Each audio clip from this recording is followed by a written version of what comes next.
জুলাই আন্দোলনটাও সকলে করেছিলাম, ৭১ আমি ফিরে যাব না, জুলাই আন্দোলনটা সকলে করেছিলাম, সেই স্পিরিটটা আমরা ধরে রাখি। It's not the perfect budget, perfect বলতে কিছু নেই, প্রেক্ষাপটের কনটেক্সটের অনুকূলে ভালো বা মন্দ। আমি মনে করি, আমি আমার জায়গা থেকে বলছি, বিকজ আমরা ক্যাবিনেট থেকে সবাই মিলেই পাশ করেছি এই বাজেট, সম্মতি দিয়েছে এই বাজেটের প্রতি। আমি মনে করি খুবই ভালো একটি বাজেট। এটার ভুল ত্রুটি থাকতেই পারে, আমাদের সম্মানিত বিরোধী দল থেকে সংসদ সদস্যরা অনেক ভুল ত্রুটি নিয়েও আলোচনা করেছেন। তবে আমি মনে করি যে এটা দেখার আরেকটা উপায় আছে। আমি আমার মন্ত্রণালয়ের বাজেট রিলেটেড আলোচনা যায় ছোট্ট একটু কথা বলছি। আমি মনে করি এটা দেখার আরেকটা কনটেক্সট, আরেকটা পার্সপেক্টিভ আছে, বলে একটা সাহসী বাজেট, একটা কনফিডেন্ট বাজেট। এবং কনফিডেন্ট বাজেট আমি বলছি, যেটা নিয়ে অনেক প্রশ্ন উঠেছে, আমরা আয়ের উৎস অনেক কিছু নিয়ে। আমি মনে করি এটা একটা কনফিডেন্ট বাজেট। এবং আমি মনে করি যে আজকে এই হ্যালোড হলে যারা বসে আছেন, তাদের কারোর একজন ব্যক্তিরও কোনো কারণ নেই কনফিডেন্ট না হওয়ার, সাহসী না হওয়ার। এবং সেখানে আমরা গত 17 বছর যা কিছু পার করে আজ পর্যন্ত এখানে এসেছি, তার জন্য যে কনফিডেন্স, যে সাহসের দরকার ছিল, রাজপথে আজকে এখানে খুব অল্প ব্যক্তিরাই আছেন যার নামে কোনো মামলা ছিল না, যাকে কোনো ধরনের হয়রানি হয় নাই, জেলে মাসের পর মাস কিংবা বছরের পর বছর কাটান নাই, এমন কেউ এখানে নাই, বা খুব অল্প দু একজনই হয়তো থাকবেন। সো যারা আজকে এই হলে বসে আছেন, বিরোধী দলের ওই দিকে থাকুক মাননীয় স্পিকার, বা আমাদের সরকারি দলের এই দিকে থাকুক, সবাই অত্যন্ত সাহসী এবং কনফিডেন্ট ব্যক্তিত্ব। এবং সেই জায়গা থেকে আমাদের মাননীয় অর্থমন্ত্রী আমাদেরকে একটা কনফিডেন্ট বাজেট দিয়েছে, যে বাজেটটা বাস্তবায়ন করার জন্য হয়তো অনেক কিছু প্রয়োজন, কিন্তু সেটা বাস্তবায়ন করার কনফিডেন্স আমাদের মধ্যে ইনশাআল্লাহ আছে। একই সাথে আমি বলবো, এই পার্লামেন্ট অলমোস্ট 2 দশক পর সঠিকভাবে ডেমোক্রেটিক প্র্যাকটিসের একটা পার্লামেন্ট আমরা পেয়েছি। এখানে আমরা যখনই যে কথাগুলো বলি, এই কথাগুলো প্রত্যেকটা শব্দ, প্রত্যেকটা বাক্য অত্যন্ত গুরুত্বপূর্ণ। আজকে এখানে আমরা যেটা বলি সেটা ইতিহাসের পাতায় রয়ে যাবে।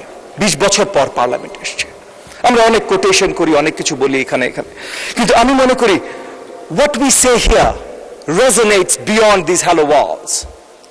What we say here will be quoted by posterity, and what we say here will be etched in history. So এটা অত্যন্ত গুরুত্বপূর্ণ আমরা এই হলগুলোতে কি বলি। সেই জায়গা থেকে ছোট্ট একটা জিনিস বলছি।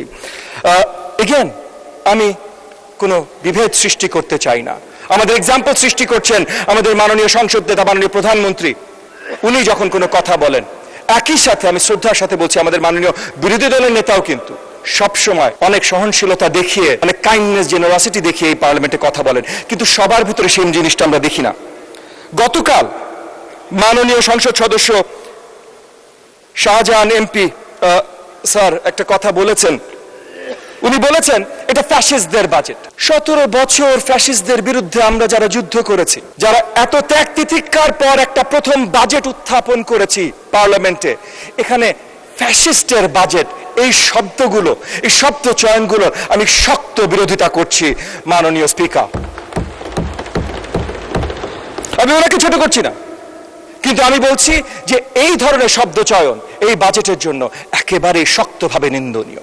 এবং একই সাথে 2024 জুলাই আন্দোলন, এটা কারোর এক পক্ষের না, সকলের। আমরা সকলে মিলেছিলাম। আমার মনে আছে 4 জুলাই 2024 মাননীয় ফাইন্যান্স মিনিস্টার ছিলেন, আমরা ছিলাম, মাননীয় সংসদ নেতা ছিলেন। আমরা একটা মিটিংয়ে বসেছিলাম যে এই যে কোটা বিরোধী আন্দোলন শুরু হয়েছে, এটা আমরা সাপোর্ট করছি কিনা। এবং মাননীয় সংসদ নেতা সেদিন বলেছিলেন যে যা কিছু প্রয়োজন, সব ধরনের সহযোগিতা, সব জায়গায় রাজপথে আমরা থাকবো, শুধু আমরা দলের নাম ব্যবহার করব না, যেন সরকার পক্ষ একটা সুযোগ না পায় যে এটা দলীয়করণ হয়েছে এবং সেই জায়গায় দমিয়ে দিতে।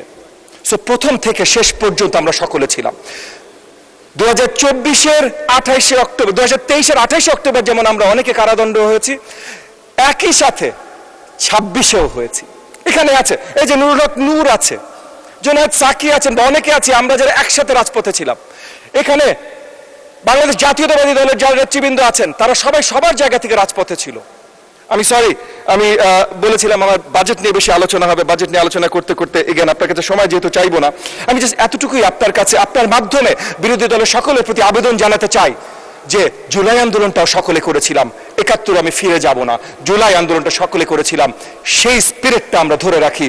এই হ্যালোড হলসে এই ধরনের শব্দ চয়ন আমরা না করি।